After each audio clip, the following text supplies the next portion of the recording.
சௌமகதின் பிழையாம். நாளை பிடிக்க நியத்து வைக்கிறேன், அதுல லொஜிக் வேற.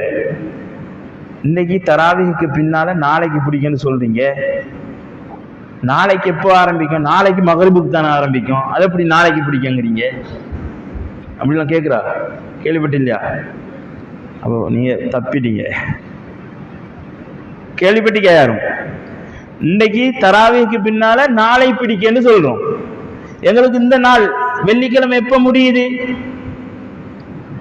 நாளைக்கு மகரிபுக்கு நோம்பு திறந்த பின்னால. அப்ப இன்று பிடிக்கன்னு தானே சொல்லணும். அது என்ன நாளை பிடிக்க? இப்படி எல்லாம் மக்களை போட்டு குழப்புறாங்க மொட்டையா. இவங்க கிதாப் பார்த்து இல்ல, இவங்க அரபு படிக்க, பேப்பர் படிக்க. கது என்ற வார்த்தைக்கு சொந்த அர்த்தமே இல்லை. அல்லாஹ் தஆலா சொல்றான், வலா தகூலன்ன லிஷைஇன் இன்னி ஃபாயிலுன் ஸாலிக கதா இல்லா இன்ஷா அல்லாஹ். நாளைக்கு செய்யற ஒரு வேலையை இன்ஷா அல்லாஹ் சொல்லாம சொல்லவானாம். அப்ப இந்த கதுக்கு நாளைக்கு இந்த அர்த்தம் கொடுத்தா, நான் பின்னேரம் செய்யறதுக்கு இன்ஷா அல்லாஹ் சொல்லாம சொல்லலாம்னு வந்துடும். விளங்குதோ தெரியும்? அல்லாஹ் தஆலா சொல்றான், நாளைக்கு செய்யும் ஒரு வேலையை நான் செய்கிறேன் என்று சொல்ல வேண்டாம் இன்ஷா அல்லாஹ் சொல்லாமல். இந்த கதுக்கு நாளை என்ற அர்த்தம் கொடுத்தால் பின்னரம் செய்யறதுக்கு இன்ஷா அல்லாஹ் சொல்ல தேவையில்லை, இன்னும் ஒரு அவர்ல செய்யறதுக்கு இன்ஷா அல்லாஹ் சொல்ல தேவையில்லை. இந்த கதுக்கு அர்த்தம் அடுத்த செகண்ட், ஒரு நிமிஷத்துல இன்ஷா அல்லாஹ் செய்றேன், 5 நிமிஷத்துல இன்ஷா அல்லாஹ் செய்றேன். இந்த கதுக்கு அர்த்தம் நீங்க பேசுகின்ற வார்த்தையிலிருந்து அடுத்த செகண்ட்.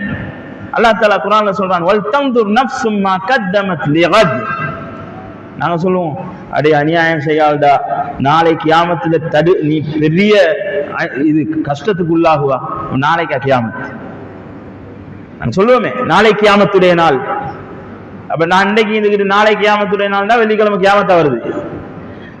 அந்த நாளைக்கு அர்த்தம் எப்பொழுது கியாமத் வருதோ அப்பதான் அந்த நாளைக்கு அர்த்தம். இது போல மிஸ்பாஹுல் முனீர் போன்ற கிதாபுகள்ல எழுதுறாங்க, சௌமகதின் என்கிற அந்த கதுக்கு நாளை பிடிக்க என்கிறதுக்கு அர்த்தம் என்ன தெரியுமா? எப்ப சுபகு அதான் கேட்குதோ அதுக்கு அடுத்த நிமிஷத்துக்கு பெயர் தான் கது. ஒருத்தர் 5:50க்கு சுபகுக்கு அதான் 5:40க்கு இருந்துட்டு சௌமகதி என்று சொன்னாலும் பிரச்சனையே இல்லை. அவருக்கு 5:50 வரைக்கும் சாப்பிடலாம் தாராளம். இப்படி தெளிவாக எழுதப்பட்டிருக்கிறது. இவங்க இந்த கிதாபெல்லாம் ஒன்றும் பார்க்கல, பார்க்கவும் தெரியாது. அவங்க கிதாபுகள் வாசிக்கிற விதங்களை பார்த்தாலே விளங்குது, இவங்க கிதாபு வாசிக்கல. அதனால கண்ணியமானவர்களே, நான் ஆதாரம் காட்டல்ல, சில அடிப்படைகளை உங்களுக்கு விளங்க வைக்கிறேன். தப்பிச்சு கொள்ளுங்க. எங்கட இபாதத்துகளை நாசமாக்கிறவானாம். யூடியூப்ல பேசுறாரு, அவர்கிட்ட நீங்க எப்படி கேள்வி கேட்கிற? சரி, என்ன கேள்வி கேட்க தெரியும் உங்களுக்கு? சில பேர் சொல்ற உலமாக்கள் தானப்பா பேசுறாங்க, அவங்கள எங்களுக்கு முன்னால பேச சொல்லுங்க. 2 வார்த்தை போகாது, 3வது கேள்வி. நீங்க நினைப்பீங்க அவர் சொல்றதெல்லாம் ஹதீஸ், பச்சை பொய்ய ஹதீஸ் என்று சொல்றாங்க, இல்லாதது ஹதீஸ் என்று சொல்றாங்க. அதனால நான் வினயமாக உங்கள்கிட்ட கேட்கிறது, இந்த ரமலான் மட்டுமல்ல ஏனைய காலங்கள்லையும் யூடியூப்ல பேஸ்புக்ல பார்த்து மார்க்கம் படிக்காதீங்க. நீங்க ஒரு ஹஸரத்தை வச்சுக்கோங்க, அவங்கள்ட்ட போய் நேரடியாக மார்க்கத்தை கேட்டு படிங்க. அவர் சொல்லும் வார்த்தைகளுக்கு அவர் தான் பொறுப்பு.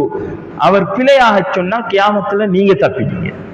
அது இல்லாம நாங்க யூடியூப்ல பார்த்து செஞ்சோம், நாங்க பேஸ்புக்ல பார்த்து செஞ்சோம்டா எங்க இபாதத்தை நாசமாகும். அதனால கண்ணியமானவர்களே, ஏன் ரமலான்